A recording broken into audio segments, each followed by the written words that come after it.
I have attended a great many votes in my career. I have sat through censures, through formal condemnations, through the ritual theater of bodies that believe their disapproval carries the weight of physical law. I have learned to read the room the way a surgeon reads vitals, not what the patient says, but what the numbers show beneath the words. The Imperial Senate of the Veth Concord read as a body in mild, contented panic, not the sharp kind that produces action, the slow kind that produces paperwork. I knew what was coming 3 days before the session convened. Our intelligence staff had intercepts going back 6 weeks, showing the vote was pre-decided. The presiding legate, a gray-crested official named Auric Dalvain, had already signed the implementation order in his private chambers before the chamber doors ever opened. The public deliberation was theater. The outcome was settled. All that remained was the formality of performing it in front of witnesses. I let them perform it. My name is Mara Solis. I served for 22 years as a senior envoy in the Terran Diplomatic Corps, the last 4 of them as Earth's primary representative to the Veth Concord's Imperial Senate. I was not a young diplomat when I sat in that chamber on the day of the sanctions vote. My hair had gone fully silver before my 48th birthday, and I wore it without apology. I had long since stopped caring what I looked like to councils that had already made up their minds. The chamber itself was unremarkable by Concord standards. A wide rectangular hall faced in pale stone, with tiered seating arranged in sweeping arcs above a central floor. The senators sat in their tiers, robes in the deep crimson of the Concord's legislative caste, their elongated facial ridges carrying that particular expression the Veth use when they are satisfied with themselves. Auric Dalvain sat at the high dais above the floor, flanked by the Senate's 2 deputy legates, and a row of clerks who would formalize whatever he said next. I sat at the envoy's table on the central floor. My aide, a younger man named Costello, sat to my left. The table had been set with 2 chairs instead of the usual 4. That was deliberate.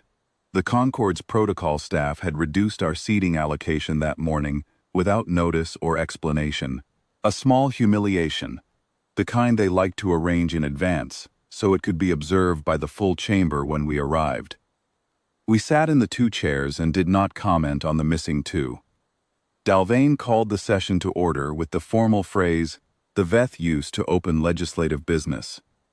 I had heard it hundreds of times. I watched the chamber settle and felt the particular quality of silence that precedes a pre-decided thing. It is different from genuine deliberation. It has a softness to it, a relaxation, because no one in the room is actually waiting to learn anything. The sanctions resolution ran to 47 clauses. I had read all of them. They closed Earth's access to Concord shipping lanes, suspended our trading credentials across all 12 of the Senate's chartered exchange systems, froze the accounts of every Terran commercial entity registered under Concord law, and formally stripped my own diplomatic credentials pending what the document called a review of Earth's compliance posture. The phrase had been chosen carefully. It implied wrongdoing without specifying any. It gave them flexibility. Dalvain read the resolution's preamble aloud, as protocol required. His voice carried the flat authority of a man who has read his own conclusions so many times he has stopped hearing them. The senators in their tiers listened with the attentiveness of people watching a performance they had already seen. When he finished, he called for the ratifying voice. The chamber said yes. One voice. One sustained procedural syllable that filled the pale stone hall and then faded. I waited until it had fully faded. Then I stood. Costello stood with me, as we had arranged. We did not push in our chairs. I picked up the dispatch case I had brought with me, standard diplomatic leather, no markings, and I walked to the center of the floor, where the envoy's table met the formal address position. I set the case on the floor and opened it. I removed one sealed document and placed it flat on the surface of the envoy's table, centered, facing the dais. I closed the case. I straightened. I looked at Auric Dalvain. He looked back at me, with the patient expression of a man who expects a protest. I did not protest. Costello and I walked to the chamber doors. The doors were handled by two Senate attendants, Veth officials in gray, who were trained to be unobtrusive. They opened the doors. We walked through. The doors closed behind us. The sealed document contained a navigational notice. It was dry, formal language, the kind that appears in commercial logistics filings and is designed to be read by port administrators rather than legislators. It advised all Terran commercial traffic that the first Terran commerce fleet, comprising 230 registered vessels currently operating under provisional Concord lane permits, had been formally redirected effective the previous morning. The new routing was detailed in an attached schedule. The schedule was 31 pages long. The first Terran commerce fleet was not, technically, a fleet. It was the aggregate of every Terran cargo carrier, long-haul freighter, and exchange vessel that had been operating in Concord space over the preceding 4 years, under the trade agreements the Senate had just voted to terminate. 230 ships. They moved approximately 63% of the perishable goods that flowed through the Concord's 3 innermost exchange systems. The Veth did not produce these goods themselves.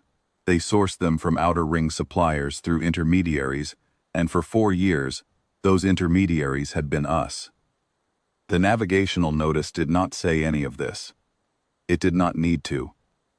What the notice said, in its 31 pages of dry administrative language, was that every one of those ships had been rerouted to a new exchange network. The network had been established under charter the previous year. It operated under Terran licensing, used a separate lane registry, and had already contracted with 11 of the Concord's outer ring suppliers, the ones the innermost systems depended on, to carry their goods under exclusive arrangement for a period of 15 standard years. The Senate spent most of the next morning in emergency session. We were not invited to attend. We were in transit. I heard the account later from a Concord trade official who had been present in the chamber, a Veth named Sethrun Ovale, who had opposed the sanctions vote quietly and without effect, and who found me, 2 months later, at a neutral station, to offer his account as a form of apology. He told me Dalvain had gone silent for a long time after the notice's contents were read aloud by a clerk. He told me the chamber had made a sound he could not describe.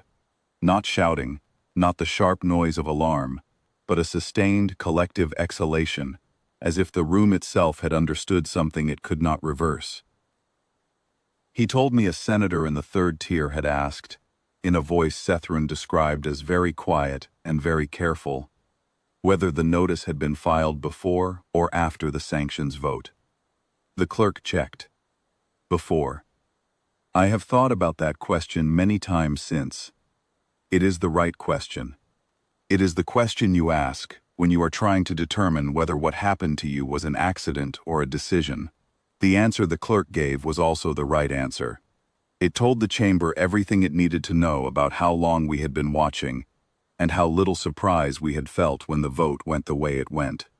We had heard the signal clearly, for a long time, before they ever called the session. The Senate's formal request for trade renegotiation reached us 40 days later. It was addressed to my office. I had already been assigned to a different posting. The request was routed to my successor, who acknowledged receipt and advised the Senate that initial scheduling consultations would begin within 90 days, at Earth's convenience. The word convenience was not chosen carelessly. I have been retired now for 3 years. I keep a copy of the navigational notice in a desk drawer. Not the original, which is in the core archives, but a printed copy I made for myself on the day we filed it. 31 pages of administrative language that never once says what it actually is.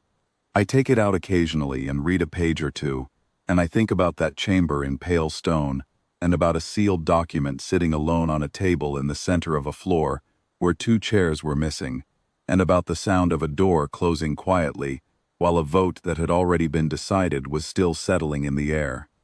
The Senate thought the vote was the end of something. It was not the end of anything. It was the moment we stopped waiting for them to decide what we were. We had already decided.